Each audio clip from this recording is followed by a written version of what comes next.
London. Fintech startups have long had trouble turning feel-good rhetoric into profitable growth.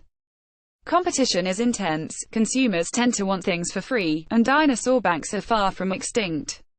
To make matters worse, finance just isn't as addictive as messaging or catching up with friends. That counts in an era where billions are made through monetizing attention.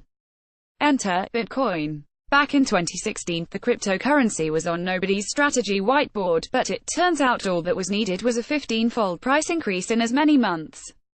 Rather than try and undercut banks, or chase millennial savers' pennies at a loss, fintech firms are now leaping at the chance to make serious cash through a technology that most banks won't even touch. What's more, Bitcoin has the power to take over people's lives. One trader says it's worse than gambling. South Korea calls victims zombies. Here's a roll call of recent converts. Mobile payments firm Square Inc. has rolled out Bitcoin trading. Social payments app Circle splashed $400 million on Poloniex, only about 15 months after it had stopped offering Bitcoin trading, and money transfer company Revolut has started offering crypto trading facilities. Given that Bitcoin wasn't always a part of the core value proposition of these businesses, it seems more than a little unsettling to see their slick marketing machines kick into gear.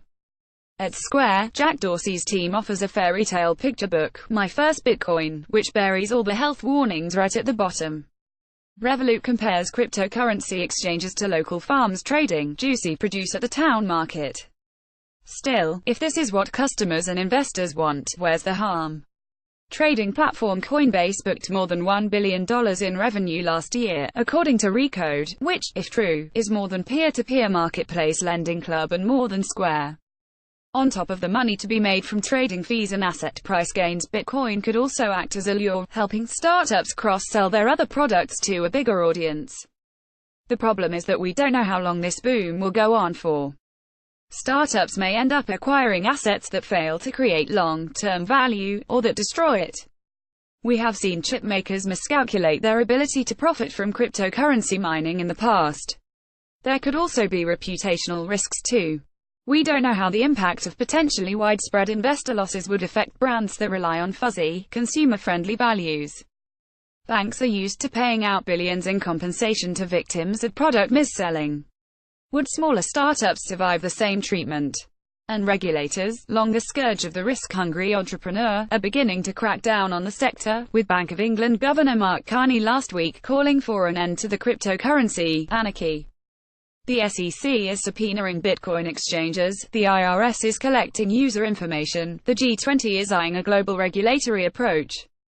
If Bitcoin really does lead to greater financial access for all, as Mr. Dorsey puts it, it won't be without a fight from the authorities. Many startups will feel like they don't have a choice but to ride the wave. Others will assume they can manage the risk. If they miscalculate, those old bank dinosaurs will have another day in the sun, and less competitive pressure to boot.